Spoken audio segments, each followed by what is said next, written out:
This is Taugrim, and you are watching Warrior Volume 6. This is a video of me at level 35 in the Whitefall Steppes Warfront. I'm grouped up here with a real-life friend of mine named Gaardarun. He's a 31 Paragon champion. So this initial clip opens, and both flag carriers are passing each other in the middle of the map. So I'm trying to buy some time for our flag carrier to get through. I did make a mistake here. So originally I'm on a cleric and I switch off targets, and I hit Riftstorm here. So you can see I'm doing a lot of AoE damage to pressure players. I really should have stayed on that cleric, as it turns out, because he was healing well and keeping people up. So we are outnumbered here. Our flag carrier is just about to get into the clear, which is good. I'm getting hammered here by several players, so I use Touch of Life, which is a full heal right there, to go from about 200 hit points back up to over 4k.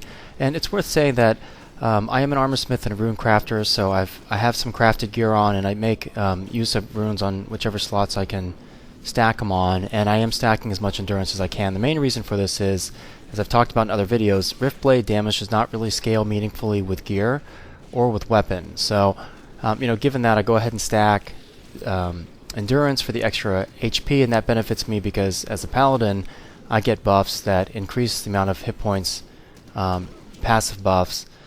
And in addition to that, when I use Touch of Life, it'll heal me for my max HP. So the bigger the pool, the bigger the self-heal is, and you'll see later why this is so important. Just as in that previous clip, I dropped all the way down to 200 health and then re-healed to full, and that extra health bridged me long enough to be able to survive. So we're trying to get back our flag here, and there are about 8 enemies defending the base, so I'm trying to pick off a healer here. Gaardarun and I are both burning down the same target. I get punted back. I used Silence, Wind Spear, and we're continuing to apply pressure. I've got heavy dots running, and then I drop that character right there with a Paladin ability called Sweeping Strikes, and it is an AoE, but it hits your main target for 2 swings, so I dealt over 440 damage over 2 swings, and we drop that healer. And then I pop Riftstorm, so you can see I'm applying pressure on as many characters as possible. Opponents right here make a bad decision. I switch over to a Paladin target. I didn't know it was a Paladin, but she full healed, so it tells me what spec she is. I go ahead and use Rift Walk to port back over to the flag carrier, and we're trying to clear some of these opponent players, because there's no way we're going to return our flag with this many opposing players up. So I go ahead and get on this caster here who's free casting up on the wall, and in a minute, probably because I'm pressuring her, she drops down. That's the biggest mistake she could make, because once I have her in melee range, I can start hammering her, and I managed to get the kill there. And then I get back on the flag carrier. My macros are listed on my guide. People keep asking, so go to taugrim.com. I've got a baseline guide written so far, mostly just to post my macros. So right here you can see me and this other Paladin are both trying to click on the flag, but I managed to get to it first, and we return the flag. So at this point, we're hoping for our flag carrier to go ahead and cap it, but the opposing side picks up the flag, and this is both in our base, not where we're fighting. We're right now in the Guardian base. And you'll notice, I make heavy use of CC, so whenever possible, I'll come over and I will root targets. I'll snare them with freeze armor right there, and I go ahead and apply silence to this cleric healer. I'm snared, but I go ahead and apply freeze armor for the snare on this cleric. And then watch how I stay at this cleric. I've got this zoomed in so you guys can see this. I'm constantly staying at this cleric's back, so this cleric can't parry any of my attacks. I think this cleric's using a staff, so he can't block, but you'll see even against shielded targets, like right here, I get on the back side of this cleric or warrior. Okay, actually, I have another clip of that coming up, but you can see in chat we're all telling the our flag carrier to cap since we returned our flag back to our base. Go ahead and get behind this target, and it's really important. So right there we get the first cap, so we're up 1-0. It's always important as much as possible to strafe behind your opponents so they can't block and parry. It reduces their avoidance, it breaks their line of sight, they can't attack you. Lots of good reasons. I know a lot of people talk about playing Riftblade as a primarily range class, but in my opinion you're really just scratching the surface of the spec's capabilities. So here you can see I strafe and hit the flank, and I burn down that player before they're even aware how much damage I was putting on them. So now it's a 1v2. I'm facing a rogue and a Inquisition-spec'd cleric. So I go ahead and burn down that rogue, and I get on the cleric, and I use Rift Walk to close a gap and break line of sight to interrupt that spell cast. Follow up here in a moment. So I'm getting low on health, so I go ahead and use my full life Touch of Life heal, which will come off cooldown. And I go ahead and use Wind Spear for the silence here in a moment.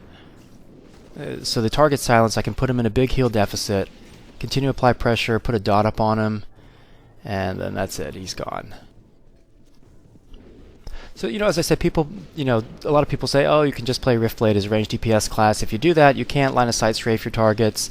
Like right here, I'm sitting right behind my target, and my hardest damaging melee attacks are not Flame Spirit. That's a ranged attack, but I get more damage out of Sweeping Strikes, which is a Paladin AoE ability, which hits the target twice, and also from Frost Strike. Those tend to apply more damage than Flame Spear. In addition, when I'm in melee range, I can face slam for the interrupt. I get Retaliation, which is an instant cast, low cost, off the global cooldown attack ability. So right here, I'm trying to provide a gap for our flag carrier, so I root that target, but he goes ahead and he uses his rogue porting ability. So right here, we're trying to cover our flag carrier. I go ahead and leave those other melee targets to our allied players, because those targets are going to get plenty of attention, plenty of CC. But what I see off to the side here is this rogue free casting, and a lot of times those are the most dangerous players, the ones who can sit there and free cast and apply pressure without having to worry about getting any CC or taking any defensive action. So what you can see, once I apply pressure to him, go ahead and burn him down, and then this warrior with the shield right now, I just go ahead and strafe kite right behind her and hit her so she can't block me.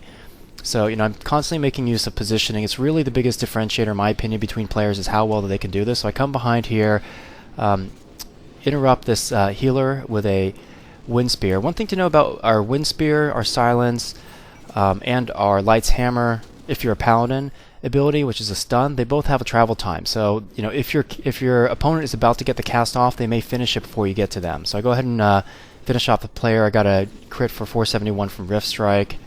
And at this point, our flag is about to cross the middle of the field. Sorry, our flag carrier. Their flag carrier just passed me into our base. So I'm being really careful here. I don't want to die. I want to make sure there's only 2 minutes remaining and the score is tied 1-1. So I make a decision. I think our flag carrier is up far enough ahead, so I'm going to go ahead and try to apply some pressure and get our flag back. So I can see that this rogue up ahead is shooting a warrior, and he's about half dead. So I go ahead and root the rogue with Stone Spear and then immediately Rift Walk to close the gap. And watch this guy. Now he's walking straight backwards. This is the worst thing he can do as a ranged DPS, because it's easy for me to come behind him like this, break line of sight, strafe kite him, and just pound him into the ground. So, really, regardless of whether you're a ranged or melee class, it's important to strafe kite. If you walk backwards, you allow your opponents to close a gap on you, which is generally a bad thing. So right here I have to make a decision. We had a couple people who just burned down their flag carrier. I was pretty convinced we were going to get him back.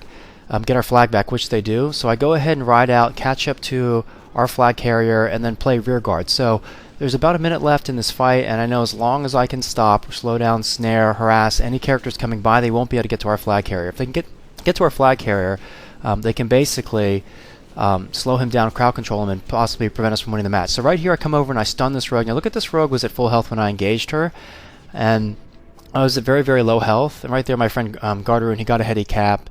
That was really for the win, so that's under 20 seconds, and we pull out the win in this match. So, I die here, but I was playing a rear guard, just to delay them from getting across and catching up to our flag.